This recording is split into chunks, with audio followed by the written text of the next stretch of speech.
दोस्तों आज के इस वीडियो में हम सीखने वाले हैं एक्सेल के अंदर पेरोल प्रोसेसिंग की जो शीट है वो कैसे बनाई जाती है। वैसे तो ये वीडियो उनके लिए बहुत काम का होने वाला है जो पेरोल प्रोसेसिंग में अपना करियर बनाना चाहते हैं। लेकिन अगर आपने भी एक सैलरी स्लिप देखी होगी, उसके अंदर ग्रोस सैलरी कैलकुलेट करने के लिए अलग अलग कंपोनेंट होते हैं, जैसे कि बेसिक, डीए, एचआरए। उसके बाद में डिडक्शंस का ऑप्शन आता है जिसके अंदर प्रोफेशनल टैक्स, पीएफ, टीडीएस, अलग अलग तरह की डिडक्शंस होती है और उनको एडजस्ट करने के बाद में नेट सैलरी कैलकुलेट की जाती है। अगर आप भी इंटरेस्ट रखते हैं ये सभी कैलकुलेशन कैसे होती है उनको समझने में, तो इस वीडियो को आप भी एंड तक जरूर देख सकते हैं। नमस्कार दोस्तों, मेरा नाम है राकेश, आप देख रहे हैं बैंकिंग बाबा यूट्यूब चैनल। तो चलिए चलते हैं अपनी कंप्यूटर स्क्रीन पर और समझते हैं ये कैलकुलेशन कैसे की जाती है। देखिए, एक कंपनी में एचआर डिपार्टमेंट जो सैलरी प्रोसेस करता है वो इसी तरह की शीट यूज करता है। यहां पर आप देख सकते हैं ऊपर ऊपर कंपनी का नाम लिखा हुआ है, फिर एड्रेस है, आप यहां पर बेसिक डिटेल डाल सकते हैं। इधर अपन ने मंथ यूज कर रखा है, कौन से मंथ की ये सैलरी है, तो दिसंबर 21 की अपन सैलरी कैलकुलेशन शीट बना रहे हैं। यहां पर देखिए सबसे पहले सीरियल नंबर, एम्प्लॉय आईडी और एम्प्लॉय नेम।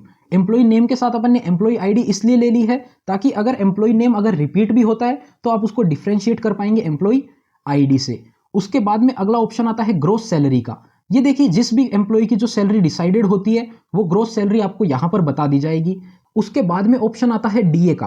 अब ये कंपनी टू कंपनी डिफर करता है डीए कितना वो डिक्लेयर करते हैं। कोई कंपनीज अपना 10% डीए रखती है, कोई 12, कोई 15, अलग अलग परसेंट डीए रखा जाता है। तो अपन कैलकुलेट करते हैं 12% अपना डीए है। तो यहां पर कैसे कैलकुलेट करेंगे, सिंपली आप यहां पर इसका 12% लिख लेंगे, यहां पर 12%, ये अपना डीए कैलकुलेट हो गया। इसके बाद में एचआरए किस पे कैलकुलेट होता है, बेसिक और डीए को मिला के उस अमाउंट के ऊपर एचआरए कैलकुलेट होता है। अगर कोई कंपनी एचआरए भी देती है तो वो इस पे कैलकुलेट कर सकती है। अब ये कितना होएगा, अब ये जरूरी नहीं कि ये भी 35% ही हो, ये भी कंपनी टू कंपनी डिफर करता है। तो अपन ने यहां पर 35% ले लिया है। तो चलिए यहां पर अपन पहले तो इन दोनों को ऐड कर लेते हैं।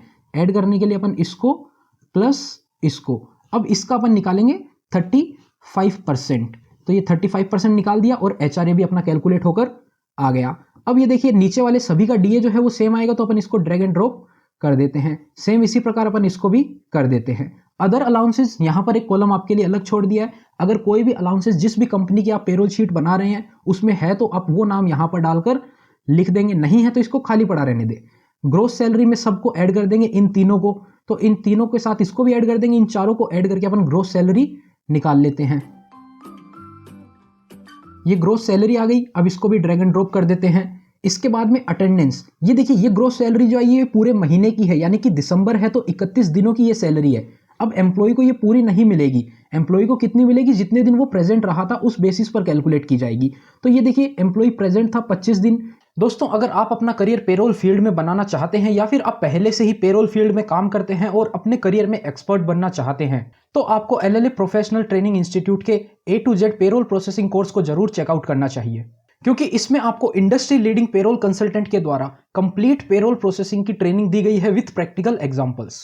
ये एक complete detailed payroll processing course है जिसमें आपको स्टार्टिंग से सिखाया जाएगा attendance sheet and leave adjustment के साथ साथ सैलरी की कैलकुलेशन, अलाउंसेस की कैलकुलेशन कैसे की जाती है, एंड उसी के साथ साथ over time, PF, bonus, income tax, TDS, professional tax जैसे तमाम सारे एक्ट्स और रूल्स की कैलकुलेशन आपको सीखने को मिलेगी। इतना ही नहीं, बहुत सारे प्रैक्टिकल एग्जांपल्स के साथ आपको payroll processing, reconciliation and reports कैसे बनाई जाती है पूरा सीखने को मिलेगा।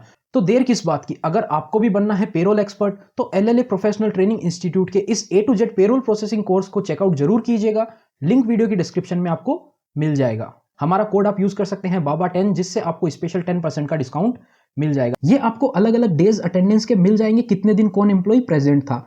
अब देखिए जो एम्प्लॉय प्रेजेंट 25 दिन था तो वो प्रेजेंट नहीं होगा, कितने दिन, 31 टोटल दिन है दिसंबर में। तो इस पे आप यहां पर फॉर्मूला लगा सकते हैं, टोटल माइनस प्रेजेंट। तो यहां पर नॉट प्रेजेंट यानी कि एब्सेंट डेज आ चुके हैं, इसको भी अपन ड्रैग एंड ड्रॉप कर देते हैं। अब देखिए पेड लीव, अगर किसी भी एम्प्लॉय की कोई पेड लीव है तो उसको आप यहां पर दिखा सकते हैं। जैसे कि सपोज इसने एक पेड लीव थी, इसकी 2 थी, इसकी 3 थी, इसकी 4 थी, इसकी 1 थी, ये पेड लीव थी, तो यहां पर आप पेड लीव दिखा सकते हैं। जिसकी नहीं थी उसको खाली छोड़ सकते हैं। उसके बाद में पेड डेज आ जाएंगे, यानी कि कितने दिन का उसको सैलरी मिलना चाहिए, कितने दिन का मिलना चाहिए। प्रेजेंट डेज और पेड लीव इन दोनों का जो सम आएगा उतना ही पेड डेज होएगा। तो यहां पर अपन उसको लिख लेते हैं 25 प्लस 1, यहां पर आ गए पेड डेज, इसी को कर देंगे अपन ड्रैग एंड ड्रॉप। तो ये पेड डेज आ गए सभी इंप्लॉइज के। टोटल दिसंबर में 31 दिन थे, सभी के यहां पर पेड डेज आ चुके हैं। अब देखिए अब आता है सैलरी अर्न्ड का कॉलम। ये जो सैलरी थी वो थी ग्रोस, यानी कि 31 दिनों की कितनी सैलरी बनती है, लेकिन ये पूरी पे नहीं की जाएगी, जितने दिन एम्प्लॉय प्रेजेंट था उतनी ही पे की जाएगी।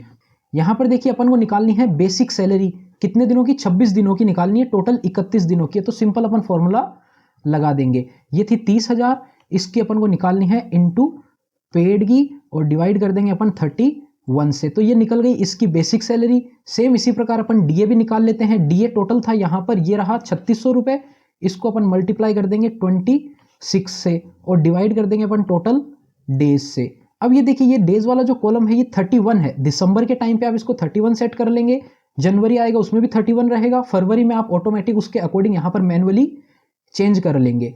यहाँ पर अब देखिए ये बेसिक है, ये डीए है, इन दोनों को अपन ड्रैग एंड ड्रॉप करके नीचे तक लिख लेते हैं। सेम कैलकुलेशन अपन एचआरए में भी कर लेते हैं। ये एचआरए भी कैलकुलेट हो गया, इसको भी ड्रैग एंड ड्रॉप कर देते हैं। अगर और भी कोई अलाउंसेस हैं तो उसको यहाँ पर आप लिख सकते हैं, कोई भी बोनस वगैरह कुछ भी एक्स्ट्रा अमाउंट पे किया गया है तो आप यहाँ पर लिख सकते हैं। उसके बाद में जो है वो gross salary same in 4 column का सम आएगा, तो यहाँ पर अपन सम करके लगा देते हैं। ये सम हो गया, ये ग्रोस सैलरी आ चुकी है और इसको भी अपन कर देते हैं ड्रैग एंड ड्रॉप।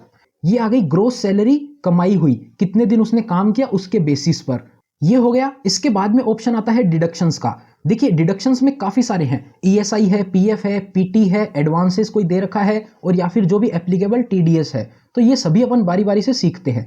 ईएसआई जो एप्लीकेबल होता है वो 0.75% होता है, किसके ऊपर, बेसिक सैलरी, डीए, एचआरए, जितने भी अलाउंसेस होते हैं उन सब के ऊपर एप्लीकेबल होता है। उन सब का सम करने के बाद यानी कि बेसिकली अपनी जो ग्रोस सैलरी है उसके ऊपर ही अपन कैलकुलेट कर लेंगे। ग्रोस सैलरी के ऊपर कैलकुलेट किया जाएगा, लेकिन इसमें एक कंडीशन होती है, ये सभी एम्प्लॉइज के ऊपर नहीं काटा जाता है, ये काटा जाता है सिर्फ उन्हीं एम्प्लॉइज के ऊपर जिसकी जो सैलरी है वो 21,000 रुपए से ज्यादा होती है। तो यहां पर आप देख सकते हैं अपना ये जो 15,000 वाला है, 10,000 वाला है, 18,000 वाला है, इनके ऊपर ईएसआई एप्लीकेबल नहीं होगा। सिंपली अपन इसको कैलकुलेट कर लेते हैं। कैसे कैलकुलेट होगा, इक्वल लगाएंगे, इसको मल्टीप्लाई करेंगे अपन 0.75% से और ये अपना यहां पर कैलकुलेट होकर आ गया।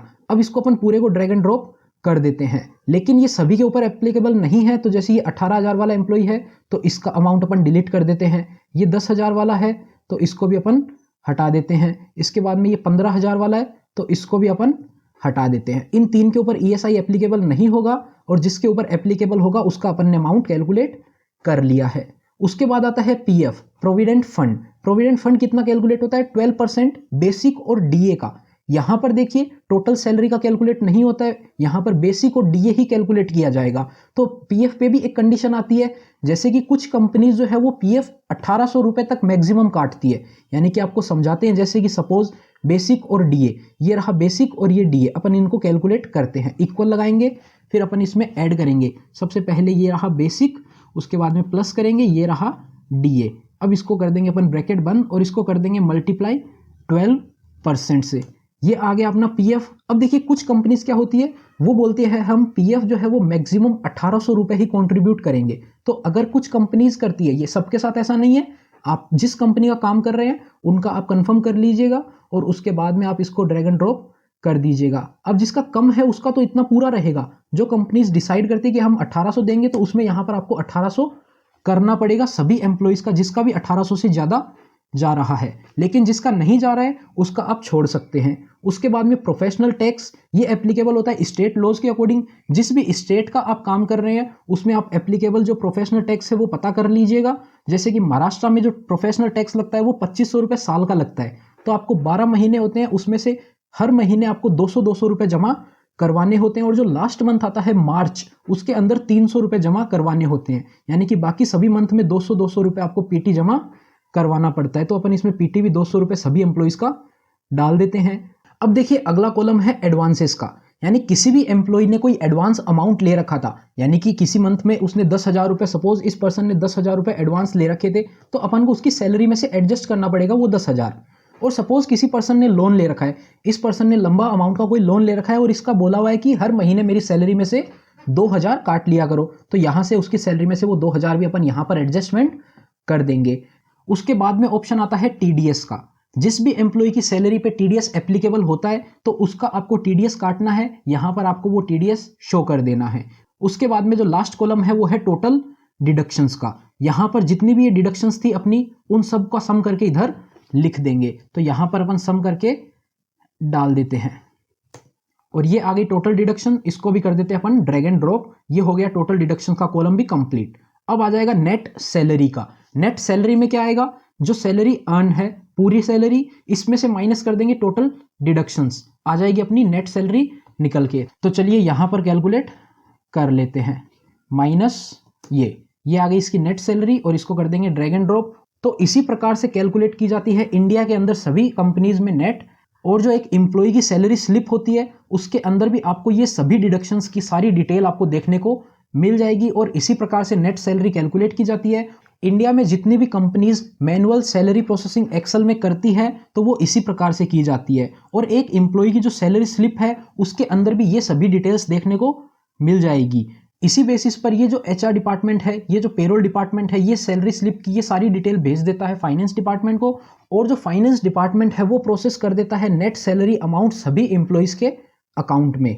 तो आज के इस वीडियो में इतना ही। उम्मीद करते हैं आपको ये वीडियो पसंद आई होगी। एलएलए प्रोफेशनल ट्रेनिंग इंस्टीट्यूट के A to Z payroll processing course को जरूर चेकआउट कीजिएगा। लिंक आपको वीडियो की डिस्क्रिप्शन में मिल जाएगा। हमारा कोड आप यूज कर सकते हैं BABA10, जिससे आपको स्पेशल 10% का डिस्काउंट मिल जाएगा। तो देर किस बात की, जाइए और जरूर चेकआउट कीजिए। मिलते हैं आपसे फिर किसी नए और इंटरेस्टिंग वीडियो में। तब तक के लिए अपना ख्याल रखिएगा।